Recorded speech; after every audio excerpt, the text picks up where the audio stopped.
अस्सलाम वालेकुम dear students. आज के लेक्चर में फर्स्ट ईयर फिजिक्स चैप्टर 3 का हम बहुत ही इंपॉर्टेंट टॉपिक डिस्कस करेंगे, that is law of conservation of angular momentum. Dear students, हमारी जो यूनिवर्स को डील करने वाले बेसिक कंजर्वेशन लॉज हैं उसमें से ये एक कंजर्वेशन लॉ है।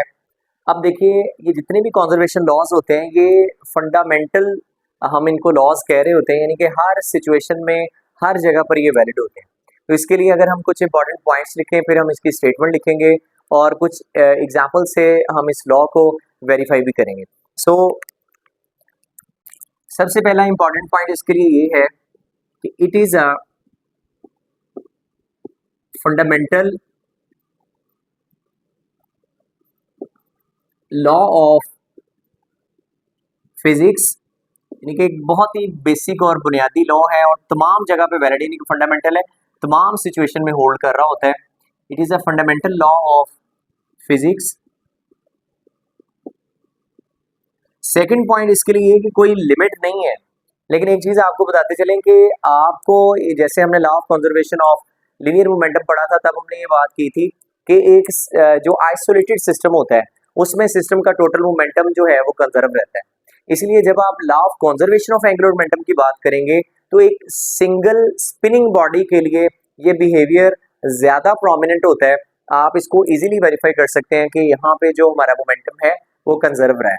तो सेकंड, इसके लिए लिमिट अब कोई नहीं है, आप इसको सब एटॉमिक लेवल से लेके कॉस्मोलॉजिकल लेवल तक अप्लाई कर सकते हैं। तो इसके लिए हम ये लिखेंगे कि दिस लॉ इज एप्लीकेबल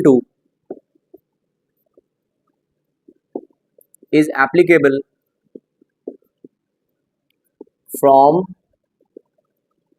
सब atomic level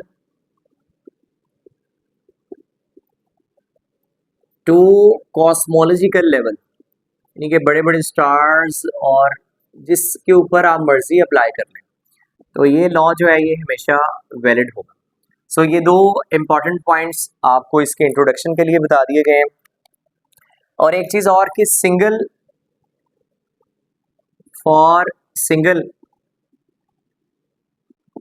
isolated spinning body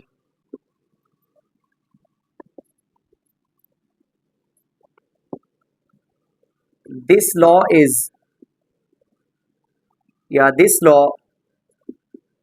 gives apparent results, यानी कि जाहरी तौर पे जो आपको रिजल्ट्स मिलेंगे वो single isolated body spinning body के लिए ज़्यादा प्रोमिनेंट होंगे। बाकी ओवरऑल तमाम बॉडीज़ पे अप्लाई होता है, तो मैंने आपको बता दिया। अच्छा, अब हम बात करते हैं इसकी स्टेटमेंट की। इसको हम रिलेट करेंगे law of conservation of linear momentum से। आपको जब मैंने वो लॉ पढ़ाया था तो हमने ये स्टेटमेंट देखी थी कि अगर किसी बॉडी के ऊपर कोई भी नेट फोर्स एक्ट ना कर रही हो तो फिर उस बॉडी का जो टोटल मोमेंटम होगा वो कंजर्व रहेगा। अब वहां पे चूंकि लीनियर मोशन की बात हो रही होती है तो लीनियर मोशन के लिए हम फोर्स का जिक्र करते हैं। यहाँ पे हम बात कर रहे होते हैं एंगुलर मोशन की, तो एंगुलर मोशन के लिए रिस्पॉन्सिबल टॉर्क होता है। तो हम ये कहेंगे कि अगर किसी एक बॉडी के ऊपर कोई नेट टॉर्क एक्ट नहीं कर रहा या कोई एक्सटर्नल टॉर्क एक्ट नहीं कर रहा तो उसका जो टोटल एंगुलर मोमेंटम होगा वो कंजर्व रहेगा। तो ये सिंपल सी इसकी स्टेटमेंट है कि इफ नो एक्सटर्नल का वर्ड भी यूज कर सकते हैं आप, या नेट का वर्ड भी यूज कर सकते हैं। इफ नो एक्सटर्नल और net torque is acting on the body, then its total angular momentum remains conserved। Conserve रहना, कांस्टेंट रहना, सेम रहना एक ही वर्ड को रिप्रेजेंट करता है। तो ये इसकी सिंपल सी स्टेटमेंट होगी कि अगर किसी बॉडी के ऊपर कोई भी एक्सटर्नल टॉर्क एक्ट नहीं कर रहा या नेट टॉर्क एक्ट नहीं कर रहा तो फिर इसका जो टोटल एंगुलर मोमेंटम होगा ये हमेशा कंजर्व रहेगा या कांस्टेंट रहेगा। अब इसको आप मैथमेटिकली यूं लिख सकते हैं कि बॉडी के ऊपर कोई भी एक्सटर्नल टॉर्क एक्ट नहीं कर रहा, so tau external is equal to 0।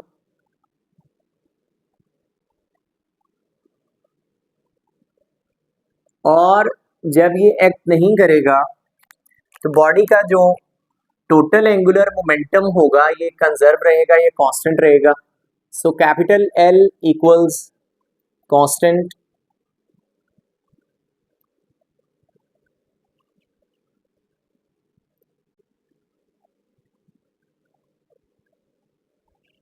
ये चीज आपने माइंड में रखनी है। इसी तरह आप इसको यूं भी लिख सकते हैं, जैसे हमने ये पढ़ा हुआ है कि जो एंगुलर मोमेंटम है इसका ये फॉर्मूला होता है L इक्वल्स आई ओमेगा। अब आपने चूंकि एंगुलर मोमेंटम को कांस्टेंट कहा है तो आप इस वाली साइड को कांस्टेंट सब्स्टिट्यूट कर लें, तो ये रिजल्ट हमारा कुछ यूं अपीयर हो जाएगा कि I omega is equal to constant. यहां से अगर आप वैल्यू निकाल लें ओमेगा फैक्टर की तो ये आई इस साइड पे जाके डिवाइड हो जाएगा। So that is simply constant divide by moment of inertia. यहां से आपको एक बहुत ही इंपॉर्टेंट रिजल्ट रिसीव हो रहा है कि ये चूंकि कांस्टेंट है तो ये अगर आप इन दोनों क्वांटिटीज का रिलेशन देखें तो ये इनवर्स रिलेशन में आ गई। तो आप इसको यूं लिख सकते हैं कि omega is simply inversely proportional to moment of inertia I, या आप इसको यूं लिख सकते हैं इनर्शिया की वैल्यू है mr², so you can simply write as के एंगुलर जो वेलोसिटी है ये inversely proportional to moment of inertia होती है, या आप इसकी वैल्यू भी लिख सकते हैं। तो ये रिजल्ट हमें रिसीव हुआ है जब आपने नेट टॉर्क को 0 के इक्वल पुट किया है। इसी तरह आप इसको इस तरह से भी लिख सकते हैं कि लेट से एक बॉडी है और उसके ऊपर बहुत सारे एंगुलर मोमेंटम एक्ट कर रहे हैं, या बहुत सारी बॉडीज भी हो सकती हैं। तो जो टोटल एंगुलर मोमेंटम होगा लेट से L1 plus L2 plus L3 इसी तरह प्लस सो ऑन Ln, तो ये सारे किसके इक्वल रहेंगे?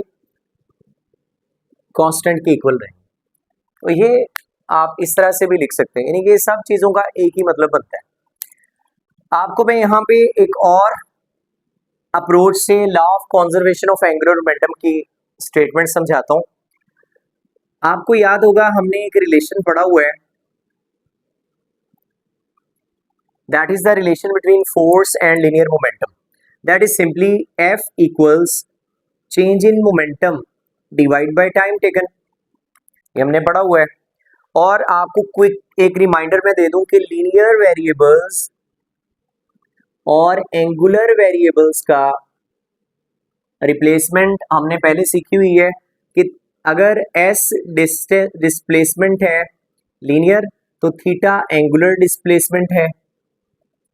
इसी तरह लीनियर वेलोसिटी v है, सो ओमेगा एंगुलर वेलोसिटी है। लीनियर एक्सेलरेशन स्मॉल a है तो एंगुलर एक्सेलरेशन अल्फा है। इसी तरह लीनियर मोशन में जो रोल प्ले कर रही होती है वो फोर्स F है, और एंगुलर मोशन के लिए रिस्पॉन्सिबल है वो टॉर्क है। मजीद आप देखिए movement of inertia, mass simple inertia का रोल प्ले करता है लीनियर मोशन में। मूवमेंट ऑफ इनर्शिया I जो है ये एंगुलर मोशन में इनर्शिया का रोल प्ले कर रहा होता है। सो ये कुछ एंगुलर वेरिएबल्स हैं जो हमने अभी तक सीखे हैं, और एक लास्ट वन कि लीनियर मोमेंटम P है और एंगुलर मोमेंटम कैपिटल L है। अब अगर आप इन अप्रॉक्सीमेशंस को यूज़ करें तो हम इसी को in terms of angular motion भी रिप्लेस कर सकते हैं with the help of angular variables. Force replace होगी टॉर्क से, सो टाउ डेल्टा P जो है that is simply delta change को शो करता है। P आप रिप्लेस करेंगे एंगुलर मोमेंटम L से, डिवाइड बाय T टाइम को एज इट इज लिखा जाएगा। फर्दर आप देखिए हमने ये जो टॉर्क लिया हुआ है, ये एक्सटर्नल टॉर्क है या नेट टॉर्क भी आप इसे कह सकते हैं। अगर आप इसको जीरो पुट कर दें, टाउ एक्सटर्नल इक्वल्स जीरो, तो यही टाइम फिर इस साइड पे आके मल्टीप्लाई हो गया, यानी कि zero is equal to delta L divide by T. ये टाइम इस साइड पे मल्टीप्लाई हो जाएगा। तो आप इसको सिंपली यूं लिख सकते हैं कि डेल्टा एल टाइम जीरो से मल्टीप्लाई होके cancel out, delta L is equal to zero. So यानी कि चेंज इन एंगुलर मोमेंटम नहीं आएगा, बॉडी का जो एंगुलर मोमेंटम है वो हमेशा कांस्टेंट रहेगा। हम कुछ एग्जांपल से इसको अभी वेरीफाई करेंगे। या यहीं से आप इसको यूं भी लिख सकते हैं कि चेंज को आप तो यूं ही लिख सकते हैं ना कि final angular momentum minus initial angular momentum. Let's say 2 final को 1 इनिशियल को शो कर रहा है, सो माइनस को अगर आप उस साइड पे शिफ्ट करवाएं, so L2 is simply equal to L1। So यहाँ से आपको एक और इम्पॉर्टेंट रिजल्ट मिल गया। इसको आप यूं भी लिख सकते हैं कि I1 omega 1 equals I2 omega 2। बात एक ही है, आप जिस तरह से मर्जी इसको लिख लीजिए। तो ये कुछ जनरल आइडिया था law of conservation of angular momentum और उसकी डेरिवेशन का। अब हमने इसको कुछ एग्जांपल से वेरीफाई भी करना है। जैसे हम एग्जांपल लेंगे, फर्स्ट वन, कुछ एग्जांपल्स हैं। पहली है डाइवर की। आपने ये ऑब्जर्व किया हुआ है कि वो डाइवर जो डाइव कर रहा होता है एक स्प्रिंग बोर्ड के ऊपर खड़े होके, और वो पानी के अंदर वो रोटेट करता हुआ इस तरह जाता है और पानी के अंदर फिर वो जो है वो लैंडिंग कर रहा होता है। अब उसकी हम पूरी मोशन को ऑब्जर्व करेंगे। जरा आप देखिए, सिनेरियो थोड़ा सा प्लॉट करने की कोशिश करते हैं कि लेट्स से एक स्प्रिंग बोर्ड है और इस पे ये इनिशियली पर्सन एक स्टैंड बाय पोजीशन में है और यहाँ पर इसने अपने जो हैंड्स हैं उनको स्ट्रेट स्ट्रेच किया हुआ है। मैं जस्ट आपको ये जो पोजीशन शो करवा रहा हूँ, ये आप यूँ समझ लीजिए कि इसके हैंड्स हैं और स्ट्रेट अप पोजीशन है, बिल्कुल ऐसे, या आप इसको थोड़ा टिल्ट भी कर सकते हैं। अब यही पर्सन जो है यहाँ पर आता है और स्प्रिंग बोर्ड को डाउनवर्ड कंप्रेस करता है, और यहाँ पे आके इसकी जो प्रेजेंट पोजीशन है वो कुछ इस तरह की है कि इसके जो हैंड्स है, ये चलें इसकी टिल्ट पोजीशन हम बना लेते हैं। यहाँ बिल्कुल इसने अभी बोर्ड को लीव करना है और ये इसकी हैंड पोजीशन है, यानी कि इस वक्त ऐसे टिल्ट स्ट्रेट जस्ट वो इस तरह से लीव कर रहा है। अच्छा, अभी आप देखिए अब क्या होगा, इसने जैसे ही ये बोर्ड को छोड़ना है तो ये चूंकि इस तरह से डाइव कर रहा है, तो जब इस तरह से पानी के अंदर वो डाइव करेगा तो देन जस्ट बिफोर, या आप यूं कह लें कि just after diving from the spring board, ये बोर्ड के ऊपर पहले तो खड़ा होगा ना, इसके अंदर स्प्रिंग होते हैं, तो इस तरह इसको एक बड़ा जंप मिल जाएगा और हैंड इसने अपने एक्सटेंड किए होते हैं, पूरी बॉडी स्ट्रेच पोजीशन में होती है, फुली एक्सटेंडेड जब ये बोर्ड को लीव करेगा। अच्छा, फिर जैसे ही ये यहाँ पर आएगा, इसकी बॉडी अब थोड़ी सी ऐसे ये अपनी बॉडी को क्लोज कर लेगा, क्लोज टक पोजीशन। बुक के अंदर आपको ये चीज जो है बताई गई है। अब आप देखिए, जैसे ही ये डाउन पोजीशन में आएगा, तो जैसे ही डाउन पोजीशन में आएगा तो कुछ सिनेरियो इस तरह का बनेगा कि ये इसकी हेड साइड जो है ये डाउन होके रोटेट हो जाएगी इस तरह से, और अभी इसकी प्रेजेंटली ये पोजीशन है, इसने अपने हैंड और जो लेग्स हैं उसको एक्सटेंड कर लिया, यानी क्लोज टक पोजीशन में ले गया। तो अभी इसकी ये वाली पोजीशन है और यहाँ से अगर आप देखें अभी इसके हैंड्स वगैरह एक्सटेंड थे, तो ये इस तरह की आपको पोजीशन ऑब्जर्व होगी, यानी कि ये रोटेट करता हुआ इस पोजीशन में चला गया। इसने किया क्या है, अपने लेग्स और हैंड्स को बिल्कुल इसने क्लोज टक पोजीशन में वाइंड अप कर लिया, यानी कि इस तरह से, इस तरह ये बिल्कुल इसने अपने आप को क्लोज कर लिया। तो ये जैसे ही इसने क्लोज किया है ये यहाँ फॉरी बोर्ड छोड़ने के बाद ऐसे जैसे क्लोज किया है तो ये इसकी पोजीशन थी, और देन इस तरह से इसको एक रोटेशन मिली है और ये फिर से यूं रोटेट करेगा, और फाइनली जब आप देखेंगे तो यही पर्सन जो है वाटर के अंदर इस तरह वर्टिकल पोजीशन में अपने बाजू या अपनी जो बॉडी उसको फिर से एक्सटेंड कर लेगा और फिर स्मूथली एक लैंडिंग इसको मिल जाएगी। तो ये इसकी कुछ फाइनल पोजीशन होगी।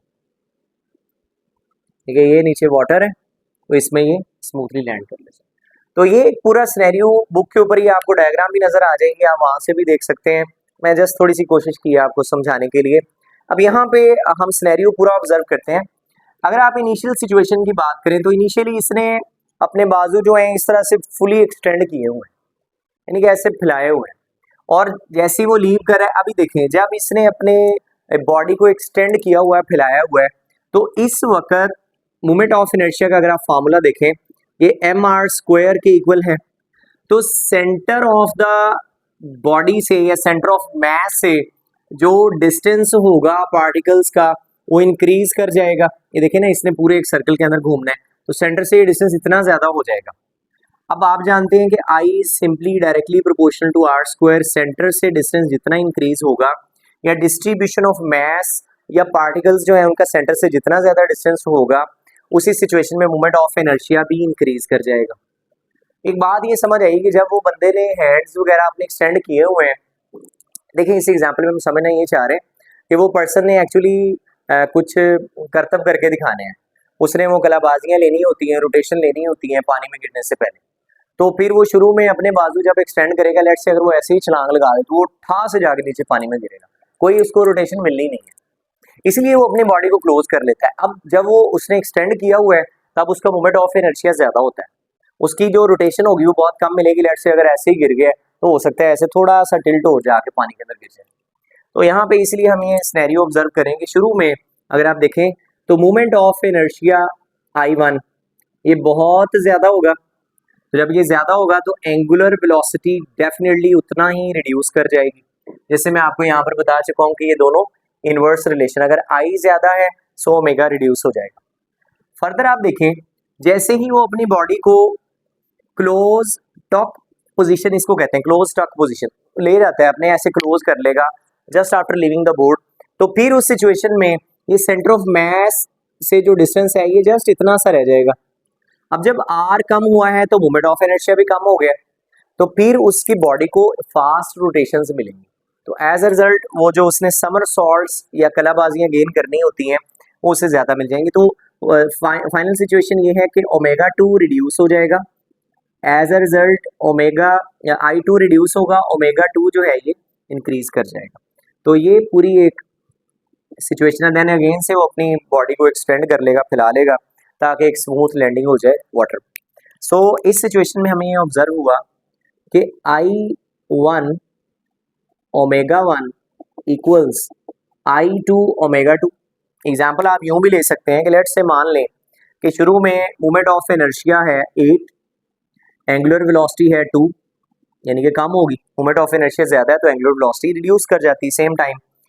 ऐसे ही अब मोमेंट ऑफ इनर्शिया रिड्यूस हो गए, 2 हो गया है, सो एंगुलर वेलोसिटी 8 हो गई है, बट जो टोटल आंसर है वो 16 और 16 इक्वेट ही रहा है, यानी कि इक्वल रहा है आंसर। तो ये एक एग्जांपल है डाइवर की, जो एक स्प्रिंग बोर्ड से डाइव कर रहा होता है। इसी तरह हम दूसरी एग्जांपल भी देखते हैं।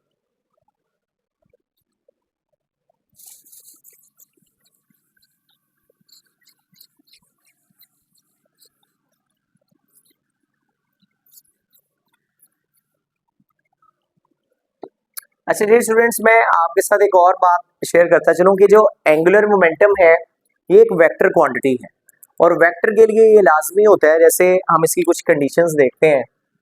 Angular momentum is a vector quantity, और इसके कंजर्व रहने का मतलब होगा इसमें दो चीजें इन्वॉल्व है। एक तो मैग्नीट्यूड होता है, mAg रिप्रेजेंट्स मैग्नीट्यूड, दूसरा होता है इसकी डायरेक्शन। तो कंजर्व रहने का तो यही मतलब होता है ना कि ना ही मैग्नीट्यूड चेंज हुआ है और ना ही डायरेक्शन चेंज हुई है। तो मैग्नीट्यूड का तो हमने अभी भी देख लिया कि ये I1 ओमेगा 1 एक्चुअली मैग्नीट्यूड ही है एंगुलर मोमेंटम का। सो ये 16 और 16 रहा है। अब अपने देखना है क्या डायरेक्शन भी कॉन्फाइंड रहती है। अगर डायरेक्शन भी कंजर्व रहेगी तो फिर हम कह सकते हैं कि हमारा टोटल एंगुलर मोमेंटम कंजर्व रहा है। सो इन दैट केस हम एंगुलर मोमेंटम की डायरेक्शन ट्रेस करते हैं। सिंपली आप देखिए, ये बॉडी जैसे ही यहाँ बोर्ड को लीव करेगी तो इसने इस डायरेक्शन में रोटेट करते हुए यूं पानी के अंदर लैंड करना होता है, ठीक है। इस तरह से रोटेशन परफॉर्म होगी और देन पानी के अंदर जाके भी स्मूथली एक लैंडिंग हो जाती है। अब आप जरा राइट हैंड रूल अप्लाई कीजिए। ये देखिए, ये बॉडी इस तरह से रोटेट कर रही है, तो एक्सिस ऑफ रोटेशन में अपनी फिंगर्स रखें, थंब जो है आपका इनटू द बोर्ड है। इस सिचुएशन में भी देखें, ये अभी भी ऐसे रोटेट कर रहा है और थंब अभी भी इनटू बोर्ड है, यानी कि एंगुलर मोमेंटम की direction into the board show हो रही है।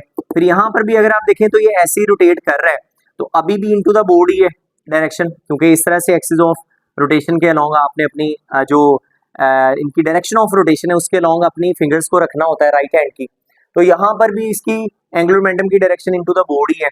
तो जिस भी सिचुएशन में आप पूरे सिनेरियो में ऑब्जर्व कर लें तो इसकी डायरेक्शन में कोई चेंज नहीं आया एंगुलर मोमेंटम।